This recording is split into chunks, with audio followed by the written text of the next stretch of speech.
For more than 70 years, the sea held its ghastly secret close beneath stifling silence. Deep beneath the East China Sea's surface, where sunbeams never penetrate and the water's weight bears down relentlessly, there lay a World War II-era submarine in silence. It had disappeared without being seen, leaving behind unanswered questions, shattered families, and a silence no historian could seal. But when the submarine was finally found, what was inside was nothing less than ghastly. Divers and experts who looked into the wreckage anticipated rusted metal, rubble machinery, and the skeletal shape of a war machine eaten away by time. What they found was far more disturbing, a frozen horror, a haunting preservation of disaster that jolted even veteran researchers to their very foundations. It was a find so horrific it upended our understanding of war and remembrance. Could the wreck be concealing the Pacific War's darkest unspoken chapter? If this kind of story touches your heart, if you're someone who cares about truth, responsibility, and speaking up for the voiceless, please like this video, subscribe to our channel Spark Science, and share it with someone who should hear it. Let's get started.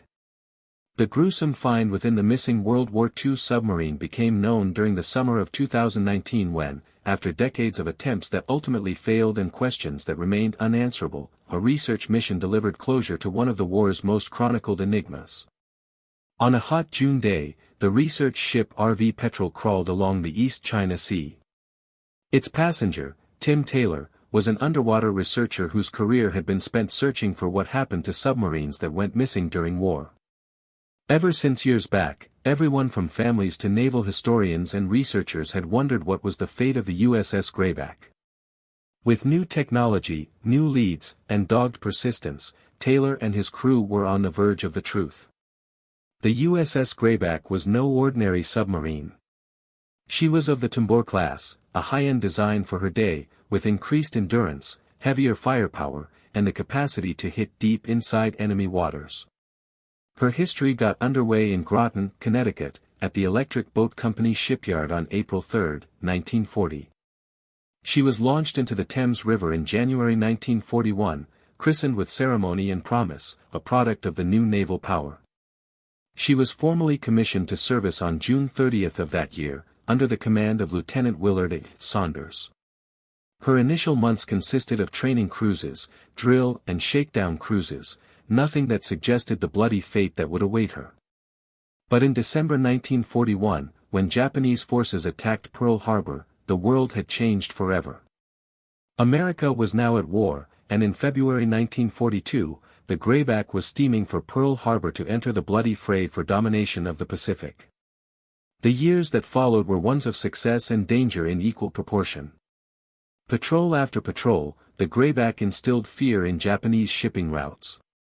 She stalked supply convoys, sank cargo carriers, and disrupted critical logistics.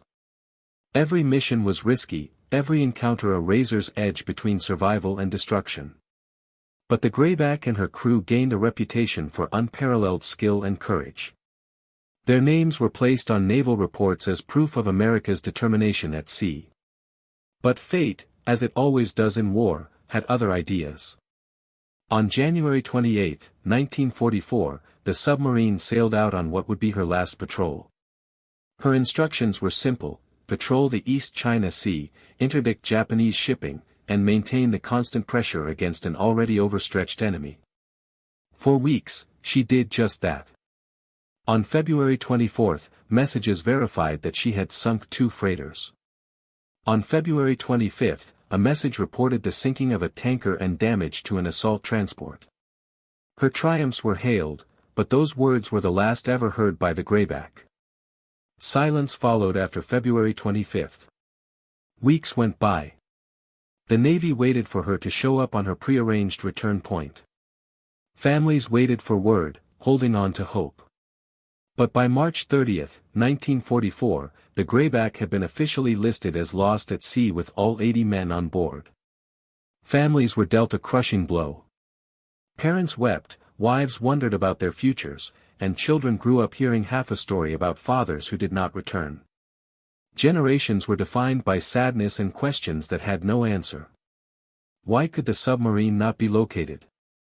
For decades, the explanation was hidden in the war archive details. Japanese wartime diaries logged the loss of an American submarine, but when they were translated after the war, a solitary digit in the latitude and longitude was incorrectly translated. This tiny mistake diverted the search area by almost 100 miles. For years, treasure hunters searched the wrong seas, following ghosts, never with anything.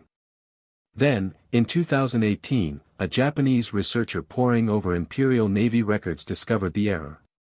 With the right coordinates, Taylor and his crew of the Lost 52 project finally knew where to search. Employing sophisticated sonar imaging and remotely operated vehicles, they set out to sweep the ocean floor. And in June 2019, they discovered her. The grayback was 1,427 feet down, her hull amazingly well preserved after 75 years in the water. But alongside her conning tower, the proof of her end was evident, a ragged, gaping hole. They concluded she had been hit by an air bomb, probably while surfaced for battery recharge. The blast ripped through her pressure hull. There would have been instant, uncontrollable death. No one on board could have lived. As the cameras investigated the wreck, the most chilling find was made. The crew of 80 skeletons were still inside, their bones frozen in ghostly silence. Some of them still sat at their stations, faithful to their duties until the end. Others were huddled about escape hatches, frantic in their last moments of desperation to get out. Lines of skulls and bones testified to the violence and desperate fight. For the professionals gazing down from overhead, it was overwhelming. Even veterans, toughened by decades of wreck exploration, were shaken, fighting to cope with the grim fact. Word of the discovery had spread rapidly, reaching the families of the lost. It brought long-sought closure for some. For others, it reopened old wounds that never entirely healed. One crewman's niece said her uncle was bigger than life in family legend, but never present in fact. Now, she said, they at last knew where he was. Relief and sadness commingled, as decades of not knowing gave way to the finality of fact. The U.S. Navy verified the find, with Robert Nayland, director of the Naval History and Heritage Command's Underwater Archaeology Branch, stating that this was not only a historical discovery but also an act of respect to the 80 men who did not return home. A somber ceremony took place above the wreck site. Families arrived, with photos and memories. Navy officers stood at attention as taps rang out across the water. Wreaths lay softly on the water, passing over the grave of the grayback. It took 75 years, but the men were at last recalled not as lost, but as honored dead. The find also stirred renewed interest in the service history of the submarine. 307 feet long, more than 2,300 tons submerged displacement, and 10 torpedo tubes put the grayback in the category of sea predator. Her achievement was remarkable: 14 hostile ships sunk, more than 63,000 tons of Japanese shipping lost. She had been among the most successful ships of her type. But her loss served to underscore the danger of submarine combat. Conditions aboard were cramped, sweltering, and claustrophobic. Crews lived amidst the reek of diesel oil, slept in rotation, and endured the constant fear of depth charges crashing down on them from hostile destroyers. At any time, the steel compartment encasing them might become their coffin. The grayback's last patrol was testament to the effectiveness and its vulnerability. One bomb dropped at the wrong time sealed her fate in a matter of seconds. Her sinking was not only a disappointment to the U.S. Navy's strategy but also to the morale of her crewmen. Nevertheless, her legacy lived on, her name embedded in battle rolls, her tale told among submariners as a cautionary tale of the perils of the deep. Since her rediscovery in the intervening years, memorials have been raised, plaques have been inscribed, and artifacts exhibited. Museums have displayed shards of her hull, equipment, uniforms, and personal items salvaged from the wreckage. Every artifact has a tale to tell: a battered helmet, a frozen watch, a wrench set down in progress. Communities have conducted remembrance services, reading out the names of the deceased, placing flowers, and making sure their children know the price of liberty. Outside of the grayback, the larger narrative of World War II submarines comes into view.